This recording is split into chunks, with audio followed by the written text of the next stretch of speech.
Hello friends, नमस्कार। आप सबका स्वागत है एक ही ला क्लासेस में। आइए हम आज टैक्सेशन ला के बारे में बात करते हैं। तो सबसे पहले हम बात करेंगे कि कर क्या है, व्हाट इज़ टैक्स। टैक्स क्या है इसके बारे में अलग अलग प्रकार की विद्वानों ने अलग अलग मत दिया हुआ है। तो आइए हम समझते हैं कि टैक्स क्या है। सबसे पहले हम समझेंगे कि कर का अर्थ यानी कि मीनिंग ऑफ टैक्स। शब्दकोश के अनुसार जो कर है, कर शब्द से तात्पर्य किसी दर या उस राशि से है जो किसी व्यक्ति या संपत्ति पर राज्य के लाभ के लिए लगाया जाता है। साधारण शब्द में तो यह लोगों द्वारा दिया जाने वाला एक अनिवार्य भुगतान है। यदि कोई व्यक्ति कर का भुगतान नहीं करता है तो उसे कानून द्वारा दंडित किया जा सकता है। विभिन्न अर्थशास्त्रियों ने कर की विभिन्न परिभाषाएं दी। आयकर अधिनियम 1961 की धारा 2 के खंड 43 में इस शब्द का, इस पद का अर्थात कर का प्रावधान किया गया है। इसमें लिखा गया है कि कर से तात्पर्य इस अधिनियम के प्रावधान के अनुसार लगाए गए आयकर से है। सॉलिगमैन बोलते हैं कि कर किसी व्यक्ति द्वारा सरकार को दिया जाने वाला वह अनिवार्य भुगतान है जो किसी लाभ की अपेक्षा किए जनसाधारण के हित के लिए, किसी लाभ की अपेक्षा किए बिना जनसाधारण के हितों के लाभ के लिए किए गए व्यय को वहन करने के लिए किया जाता है। वेस्टेबल के अनुसार, वेस्टेबल कहते हैं कि कर किसी व्यक्ति या व्यक्ति समूह द्वारा दिए जाने वाला धन का वह अनिवार्य अंशदान है जो कि सार्वजनिक शक्ति की सेवा के लिए प्रयोग किया जाता है। तो ये रहा आपका कर। ये कर क्या है अर्थात कर का अर्थ क्या है। आगे जो एडम स्मिथ हैं, एडम स्मिथ ने बताया कि जो कराधान है, कराधान के कौन कौन से सिद्धांत हैं। तो कराधान के सिद्धांत के बारे में हम बात करते हैं। एडम स्मिथ पहले लेखक थे जिन्होंने कराधान के सिद्धांत पर विस्तार से अपनी कलम चलाई। उन्होंने टिप्पणी किया। मूलतः उन्होंने उन उपाय पर बल दिया जिनके द्वारा कोई भी अर्थव्यवस्था अपनी उत्पादन क्षमता बढ़ाकर अंततः एक उच्च प्रगति दर प्राप्त कर सकती है। उनका कहना था कि यदि उनके द्वारा दिए गए सिद्धांतों को पूर्णतया अपनाया जाए तो सरकार एक सशक्त कराधान नीति का निर्माण कर सकती है। अंशदान अंततः सिरास ने भी एडम स्मिथ द्वारा दिए गए जो अर्थ है या जो परिभाषा है उसकी प्रशंसा की है। उन्होंने कहा है कि कोई भी विद्वान इतने स्पष्ट सिद्धांत देने में सफल नहीं हो सकता जितना कि एडम स्मिथ सफल हुए हैं। एडम स्मिथ ने अलग अलग प्रकार के 4 सिद्धांत बताए हैं जिन पर हम बात करेंगे जो कि विश्व भर में स्वीकार किए गए हैं। तो पहला जो सिद्धांत है, पहला सिद्धांत है समानता का सिद्धांत। समानता के सिद्धांत। दूसरा है निश्चितता का सिद्धांत। अगला है सुविधा का सिद्धांत। और जो चौथा एवं अंतिम सिद्धांत है वह है मितव्ययिता का सिद्धांत। तो ये जो आपके कराधान हैं, कराधान के मुख्यतः 4 प्रकार के सिद्धांत हैं। करों के विभिन्न प्रकार। तो कर के जो विभिन्न प्रकार हैं उसमें साधारणतः जो कर है वह सार्वजनिक प्राधिकरण द्वारा लगाया गया अनिवार्य अंशदान है। करदाता को भुगतान के बदले में कोई प्रत्यक्ष सेवा नहीं मिलता है। दूसरे शब्द में करदाता और सार्वजनिक प्राधिकरण के मध्य कोई प्रत्यक्ष लेन देन का संबंध नहीं होता है, बल्कि कर सरकार की आय का मुख्य साधन है।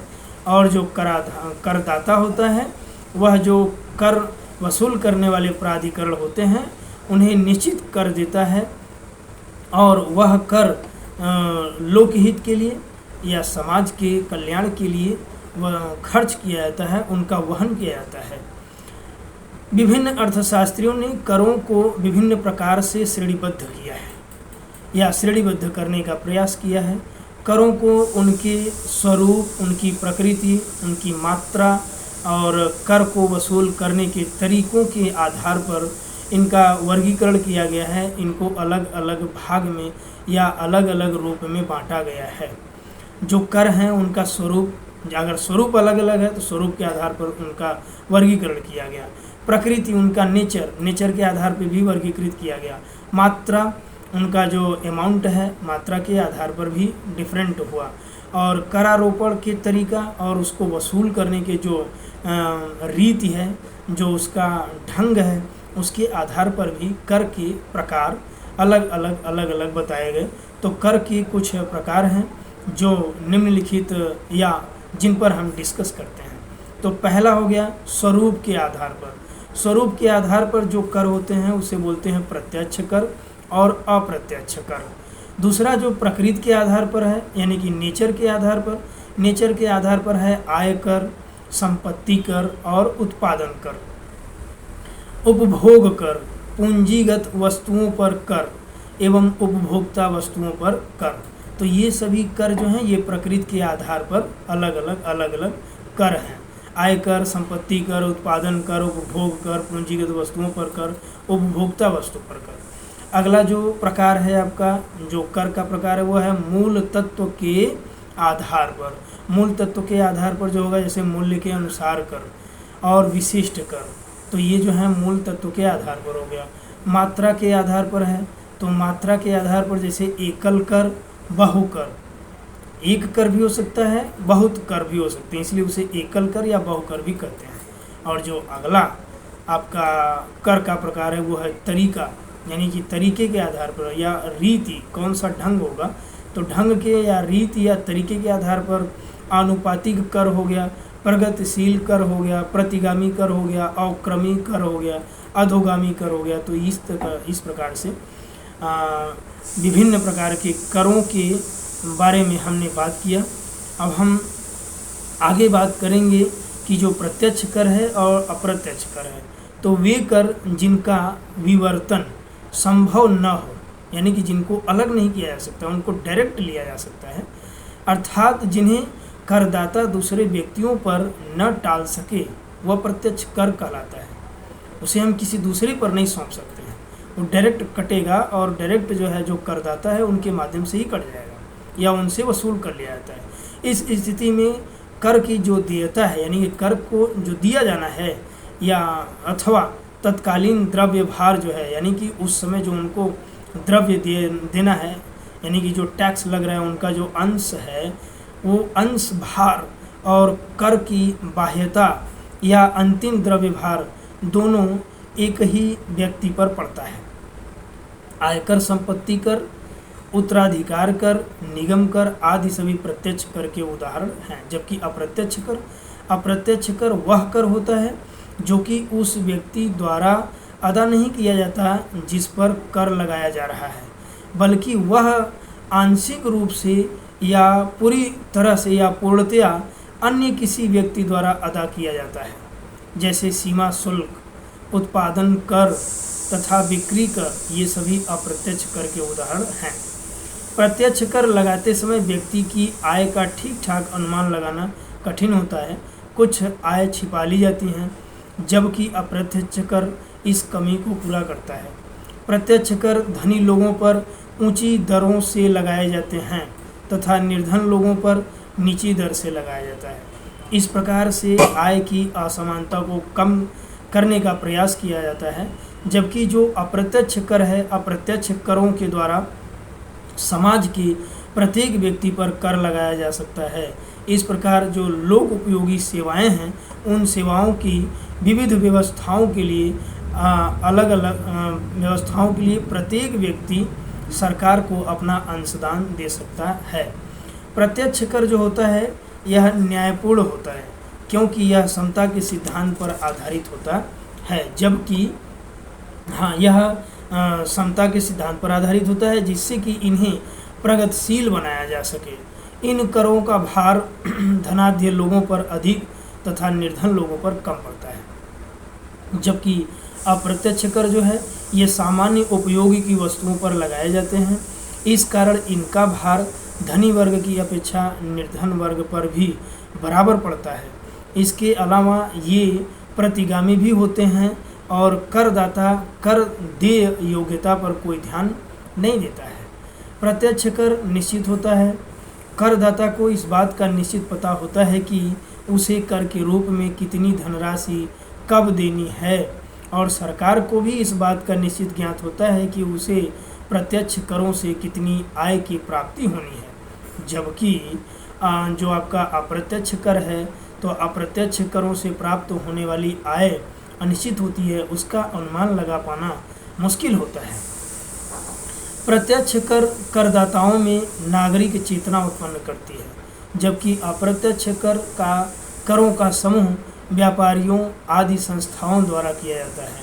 उनमें नागरिक चेतना का उत्पन्न होना अपेक्षित नहीं है, जिससे कि इन करों की देयता प्रत्यक्ष रूप से नहीं पड़ती। अतः करदाताओं को ये अधिक महसूस नहीं होता, इसलिए ऐसे कर नागरिकों में चेतना उत्पन्न नहीं करते। आइए अब हम प्रत्यक्ष कर के गुण या उसकी विशेषताओं के बारे में बात करते हैं। प्रत्यक्ष कर जो है, इसकी विशेषता यह है कि यह मितव्ययी होता है, अर्थात इकोनॉमिकल, और यह समानता के आधार पर लगाया जाता है। इसमें इक्विटी है, नागरिक चेतना, इसमें सिविक कॉन्शसनेस है, और यह लोचदार भी है, इसमें इलास्टिसिटी भी है जो प्रत्यक्ष कर है। शिक्षा मूल्य एजुकेटिव वैल्यू है जो आपका प्रत्यक्ष कर है, इसमें एजुकेटिव वैल्यू भी है। समझने में सरल है, इजी टू अंडरस्टैंड, समझने में भी बहुत सरल है। असमानता में कमी कर रहा है, तो रिडक्शन इन इनइक्वालिटी या इनइक्वालिटी हो गया, मतलब जो असमानता है उसमें कमी कर रहा है।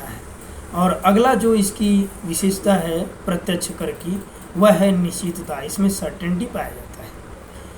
प्रत्यक्ष कर के जो दोष हैं या इसके जो अवगुण हैं उसके बारे में बात करते हैं। तो प्रत्यक्ष कर के दोष है कि यह असुविधाजनक होता है, इनकन्वीनियंस, अलोकप्रिय है, अर्थात अनपॉपुलर बोल सकते हैं, खर्चीली भी है, अनइकोनॉमिकल या खर्चीली भी है, और इसमें अनिश्चितता है।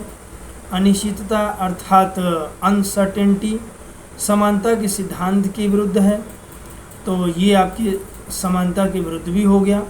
केवल राजनीतिक निर्णय, तो इस पर केवल और केवल राजनीतिक निर्णय लिए जा सकते हैं, या जो राजनीतिक होते हैं वही निर्णय ले सकते हैं।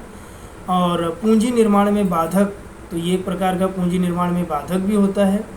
अल्प विकसित देशों के लिए उपयुक्त नहीं है, तो जो अल्प विकसित हैं या विकासशील देश हैं उसके लिए यह उपयुक्त नहीं है।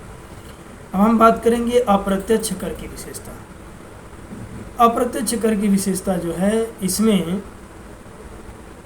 सुविधा भी है, ये सुविधाजनक होता है, एकत्रित करना सरल है, विस्तृत क्षेत्र भी होता है, विकासशील अर्थव्यवस्था के लिए उपयोगी ज़्यादा है, इसमें समानता है, अधिक उत्पादन और अधिक निवेश, सामाजिक कल्याण के लिए प्रगतिशील प्रकृति, लोचदार, और कर वंचना की संभावना नहीं है। कर वंचन यानी कि कर अपवंचन, कर की चोरी की संभावना इसमें बहुत कम होती है। आइए अब हम बात करेंगे कर एवं ड्यूटी में अंतर।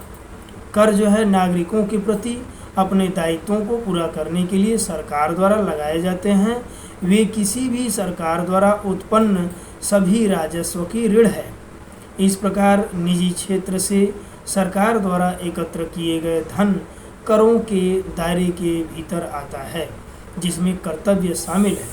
इस कर जो है अनिवार्य है, अनैच्छिक नहीं है, जिसका अर्थ है कि अगर कोई व्यक्ति करों का भुगतान करने में विफल रहता है तो उसको विधि द्वारा दंडित किया जाएगा, उस पर कानूनी कार्रवाई की जाएगी। जबकि ड्यूटी जो है, ड्यूटी एक प्रकार का कर है जिसे किसी दूसरे देश से आयात किए गए सामान पर लगाया जाता है। ड्यूटी भी एक प्रकार का कर ही है, लेकिन यह क्या होता है कि विदेशों से जो सामान यानी कि दूसरे देश से जो वस्तुएं आयात की जाती हैं उन सामान पर या उन वस्तुओं पर लगाए जाते हैं, या देश में निर्मित वस्तुओं पर लगाया जाता है, जैसे उत्पाद ड्यूटी, शब्द ड्यूटी का उपयोग जैसे उत्पाद, जो ड्यूटी शब्द है इसका उपयोग ज़्यादातर सामान के संबंध में किया जाता है, जैसे कस्टम ड्यूटी, आयात ड्यूटी, उत्पाद ड्यूटी और अन्य। ड्यूटी केवल सामान पर लगाया जाता है, न कि व्यक्तियों पर। कर्तव्य का सबसे सामान्य उदाहरण कस्टम ड्यूटी है, जो विदेशी वस्तुओं से खरीदे गए सामान पर लगाए जाते हैं या लगाए गए अप्रत्यक्ष कर होता है और खरीदार को देश में प्रवेश करने पर उन पर कर का भुगतान करना पड़ता है। इसी तरह से देश से बाहर जाने वाले सामानों पर लगाए गए कर, वह भी ड्यूटी को निर्यात ड्यूटी कहा जाता है, या लगाए गए ड्यूटी को, जो देश से बाहर जाने वाले सामान हैं उन पर जो लगाया गया ड्यूटी है उसे निर्यात ड्यूटी कहा जाता है। तो कर और ड्यूटी में अंतर, ड्यूटी केवल सामान पर लगाया जाता है, जबकि सामान और व्यक्ति दोनों पर कर लगाया जाता है। कर को दोनों पर लगा सकते हैं, व्यक्ति पर भी सामान पर भी। ड्यूटी जो है वो केवल और केवल वस्तुओं अर्थात सामान पर लगाया जाता है। टैक्स एक शब्द है जिसे संपत्ति कर, जैसे संपत्ति कर, संपदा कर, आय कर आदि, ये सभी आय के संदर्भ में प्रयोग किए जाते हैं, जबकि ड्यूटी का इस्तेमाल माल के संदर्भ में किया जाता है, जैसे कस्टम ड्यूटी आदि। ड्यूटी आमतौर पर किसी देश के अंदर आने जाने वाले अच्छे कर लगाया जाता है या अच्छा कर लगाया जाने वाला होता है। कर्तव्य को कभी कभी सीमा करों के रूप में जाना जाता है। लोगों के उपयोग से लोगों को हतोत्साहित करने के लिए कुछ श्रेणियों के उत्पादों पर उच्च कर्तव्यों का भुगतान किया जाता है। कर प्रकृति में ज़्यादातर प्रगतिशील है। कर जो होता है ये नेचर से ज़्यादा प्रगतिशील है, जबकि ड्यूटी जो है ये ज़्यादा प्रगतिशील नहीं है। आइए हम अगली जो महत्वपूर्ण टॉपिक है उस पर बात करते हैं। जैसे माना हुआ करदाता कौन होता है? Who is deemed एसेसी? माना हुआ करदाता। करदाता, माना हुआ करदाता से पहले हम करदाता को समझते हैं कि करदाता क्या है। करदाता की परिभाषा कराधान अधिनियम 1961 की धारा 2 के खंड 7 में दिया गया है। धारा 2 के खंड 7 में बताया गया है कि करदाता कौन है। करदाता प्रथमतः या वह व्यक्ति है जिससे आय पर या जिसके आय पर आयकर अधिनियम के प्रावधान के अंतर्गत कर निर्धारण किया जाता है। इस परिभाषा के अनुसार करदाता शब्द को 3 श्रेणी में बांटा गया है। करदाता जो है वो 3 श्रेणी में बंट गया। पहली श्रेणी है कि कोई व्यक्ति जिसके द्वारा कर या कोई पेनल्टी या कोई शास्ति, ब्याज पर कोई अन्य धनराशि जो इस अधिनियम के अंतर्गत देय हो, चाहे उसके विरुद्ध कोई कार्यवाही की गई हो या नहीं। अगला है कोई व्यक्ति जिसके विरुद्ध आय निर्धारण की कार्यवाही, नुकसान या वापसी की कार्यवाही की जा रही है। कोई व्यक्ति है जिसके विरुद्ध आय निर्धारण की कार्यवाही, नुकसानी या वापसी की कार्यवाही हो रही है, चाहे वह उसके अपने आप के लिए हो या किसी अन्य व्यक्ति की आय के लिए हो, जिसके लिए वह उत्तरदायी है, चाहे वह कर देने के लिए, शास्ति के लिए या ब्याज देने को उत्तरदायी है या नहीं। अब अगला जो व्यक्ति है वह है कि कोई व्यक्ति जिसके लिए माना जाता है कि वह करदाता है या असफल करदाता है। तो ये 3 प्रकार के करदाता हो गए। ये 3 प्रकार की श्रेणियों में करदाताओं को बांटा गया है। तीसरी श्रेणी में वह व्यक्ति भी शामिल है जो कर निर्धारण योग्य है, उस आय या हानि या वापस किए जाने को किसी अन्य व्यक्ति के लिए जिसके लिए वह उत्तरदायी है। उसी प्रकार हर व्यक्ति जो कर अदायगी के लिए उत्तरदायी है, चाहे वह कर की अदायगी उसके अपने आमदनी के लिए हो या किसी अन्य व्यक्ति की आमदनी के लिए हो, अधिनियम के लिए करदाता है। उदाहरण के तौर पे जैसे कोई विधिक प्रतिनिधित्व है, तो विधिक प्रतिनिधित्व मरे हुए व्यक्ति के लिए यानी कि मृतक व्यक्ति के लिए एक प्रापक यानी कि रिसीवर के रूप में या हितबद्ध बेनिफिशियरी के रूप में, जो कि वास्तविक करदाता है, या एक व्यापार का उत्तराधिकारी या संयुक्त परिवार के विभाजन के बाद उसके सदस्यगण। तो ये सभी जो है तीसरी श्रेणी के करदाता कहे जाते हैं। अब इसमें हम आएंगे व्यक्ति की परिभाषा को जानेंगे कि व्यक्ति की परिभाषा क्या है। डिफाइन द टर्म पर्सन, मतलब what is definition of the person. तो व्यक्ति शब्द को जो आयकर अधिनियम है, आयकर अधिनियम 1961 की धारा 2 के खंड 31 में वर्णित किया गया। इस धारा के अनुसार बताया गया कि व्यक्ति शब्द से ऐसा व्यक्ति अभिप्रेत है जो कि कर की अदायगी के लिए दायित्वाधीन है, अर्थात जो कर देने के लिए उत्तरदायित्व है, जिसका उत्तरदायित्व है कि वह कर अदा करे, वही व्यक्ति की परिभाषा के अंतर्गत आएगा। व्यक्ति शब्द की परिभाषा में निम्नलिखित को शामिल किया जाता है। जैसे ये संयुक्त परिवार है। संयुक्त परिवार से अभिप्राय ऐसे परिवार से है जिसमें वे सभी व्यक्ति शामिल हैं जो कि एक सामान्य पूर्वज की वंश परंपरा के अंतर्गत आते हैं और उसमें उनकी पत्नियां, अविवाहित पुत्रियां भी शामिल हैं। संयुक्त परिवार के पास एक सामान्य संपत्ति हो। संयुक्त परिवार में परिवार के अन्य सदस्य भी शामिल हैं। संयुक्त परिवार के बाद आएगा कंपनी। तो कंपनी भी एक व्यक्ति के रूप में ही माना जाता है। इसके अंतर्गत निम्न आते हैं, जैसे कोई भारतीय कंपनी हो गया या भारत के बाहर किसी देश में निगमित कंपनी है। ऐसी कोई संस्था या निकाय या समाज जिस पर कर देने का दायित्व है। भारतीय या विदेशी कंपनी, निकाय, निगमित निकाय हो या न हो तथा जिस बोर्ड के साधारण या विशेष आदेश के द्वारा कंपनी के रूप में घोषित किया गया हो। फर्म आ गया। तो फर्म जो है ये आयकर के उद्देश्यों के लिए एक भागीदारी, फर्म भी एक व्यक्ति माना जाता है। फर्म का परिभाषा भागीदारी अधिनियम के अंतर्गत दिया गया है। फर्म में भी बताया गया है कि यह भी एक प्रकार का व्यक्ति है जो कर देने के लिए उत्तरदायी होता है। अगला है स्थानीय स्वायत्त शासन। ऐसी संस्था से तात्पर्य नगर महापालिका, जिला बोर्ड आदि से होता है जिसे सरकार द्वारा नगर या स्थानीय निधि के प्रबंध एवं नियंत्रण के लिए अधिकृत किया गया है। तो ये आपके कुछ व्यक्ति की परिभाषा और व्यक्ति के प्रकार के बारे में हमने बात करी। अब हम बात करेंगे कर अपवंचन की बात, कर बचाव या कर नियोजन। तो कर अपवंचन जो है, जब कोई करदाता कर कानून संबंधी नियम तथा प्रावधान का उल्लंघन करता है, उसका पालन नहीं करता है और अपने कर भार को कम कर लेता है, तो इसे कर अपवंचन कहते हैं। इसे कर की चोरी कहते हैं। यह अवैधानिक है, यह अविधिक है, विधिक नहीं है, इलीगल है। कर अपवंचन जानबूझकर किया गया एक प्रकार की कर की चोरी है, जो कि करदाता कर अपवंचन का दोषी होता है उन्हें आर्थिक दंड और कारावास की भी सजा दी जा सकती है। तो कर अपवंचन को कर वंचन भी या कर वंचना भी कहा जाता है। कर अपवंचन की विशेषता, इसमें कर कानून के नियम और प्रावधान का उल्लंघन करते हैं। कर अपवंचन अवैधानिक एवं दंडनीय अपराध है। कर अपवंचन निंदनीय कार्य है। कर अपवंचन से काली अर्थव्यवस्था का जन्म होता है। कर अपवंचन में दुर्भावना होती है। कर अपवंचन से रोजगार के अवसर कम हो जाते हैं। कर अपवंचन में झूठी जानकारी भी दी जाती है। कर अपवंचन में विशेष योग्यता एवं अनुभव की आवश्यकता नहीं होती है। कर अपवंचन से सरकार व देश की हानि होती है।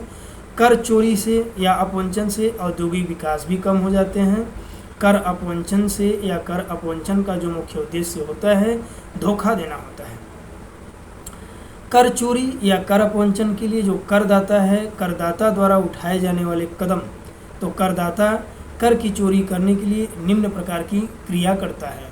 अपनी वास्तविक आय को छुपाता है, हिसाब किताब में बनावटी खर्च दर्शाता है, अपनी वास्तविक बिक्री को छिपा लेता है, काल्पनिक लेन देन को दर्शा देता है, बनावटी हानि को दर्शाना, पूंजी लाभ को न दर्शाना, दान के संबंध में झूठा तथ्य प्रस्तुत कर देना, अधिक कटौतियों की मांग कर लेना, ये सभी करदाताओं के द्वारा किए जाने वाले कर चोरी हैं। कर अपवंचन के परिणाम, तो कर अपवंचन के परिणाम है कि काला धन में वृद्धि होगा, राजस्व में कमी होगा। अनैतिकता में वृद्धि होगी, राष्ट्रीय विकास में रुकावट आएगा, कर चोरी को प्रोत्साहन भी मिलेगा, औद्योगिक विकास कम हो जाएगा, रोजगार के अवसर भी कम हो जाएंगे। कर अपवंचन के रोकने के उपाय, तो कर अपवंचन को रोकने के जो उपाय हैं वो विभिन्न प्रकार के हैं, जैसे कर मुक्त सीमा को महंगाई के अनुसार बढ़ाना। जो कर मुक्त सीमा है उसको महंगाई के अनुसार ही बढ़ाया जाए, इतना अधिक न बढ़ा दिया जाए कि लोग देने से कतराएं और चोरी करें।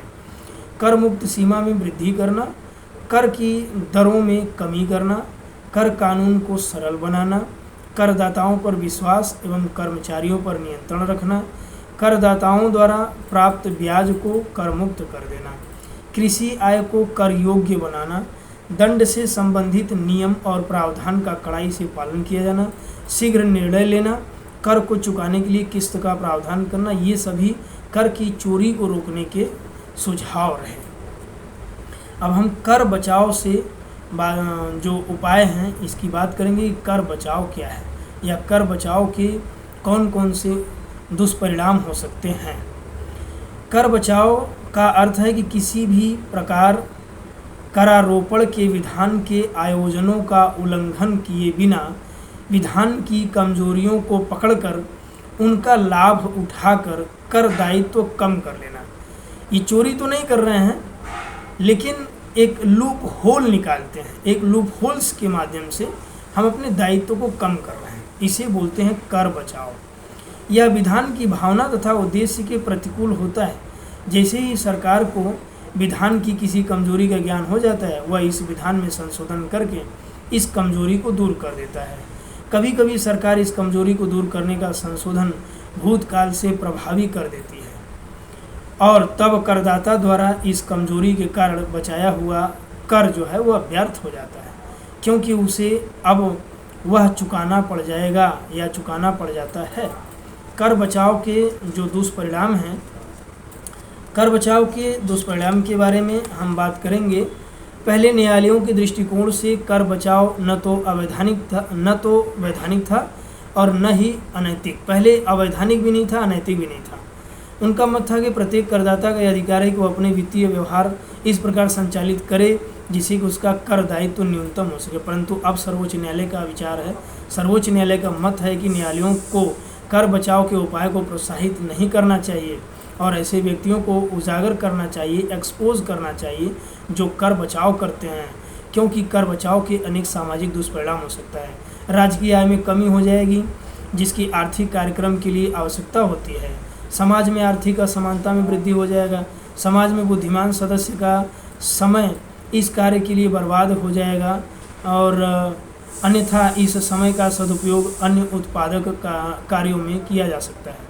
चतुर धोखेबाज लोगों का कर दायित्व लोगों पर हस्तांतरित होगा। इसके जो कर बचाव हैं, कर बचाव और कर अपवंचन में अंतर बता रहे हैं कि कर बचाव जो है अवैधानिक नहीं है, जबकि कर अपवंचन या कर चोरी जो है ये अवैधानिक है। कर बचाव में विधान की भावना तथा उद्देश्य का उल्लंघन होता है, जबकि कर बचाव में कर अपवंचन में विधान का सीधा उल्लंघन होता है, जबकि कर अपवंचन में विधान का सीधा उल्लंघन हो रहा है। कर बचाव करने वाले लोगों को किसी प्रकार की सज़ा नहीं दी जा सकती, जबकि कर अपवंचन या कर चोरी करने वाले को अर्थदंड या कारावास का सज़ा दिया जा सकता है। इस प्रकार से ये कर बचाव और कर अपवंचन का अंतर रहा। और कर बचाव एवं कर नियोजन में अंतर है, तो कर नियोजन में विधान के प्रावधान का पालन होता है, जबकि कर बचाव में विधान की कमजोरियों को पकड़ करके उसका लाभ उठाया जाता है। मतलब कि जो कर नियोजन है उसमें विधान के प्रावधान का पालन करते हैं, जबकि कर बचाव में विधान की कमजोरी को पकड़ करके उस लाभ उठाते हैं। और कर नियोजन अस्थायी है जबकि कर बचाव अस्थायी है। परंतु कर नियोजन या कर बचाव में करदाता को किसी प्रकार की सज़ा नहीं दी जा सकती है। तो ये हमारा एक छोटा सा और वीडियो लेक्चर रहा जो आपके लिए काफ़ी लाभप्रद होगा। प्लीज़ वीडियो को वॉच करें, सब्सक्राइब करें, लाइक करें, शेयर करें। Thank you so much.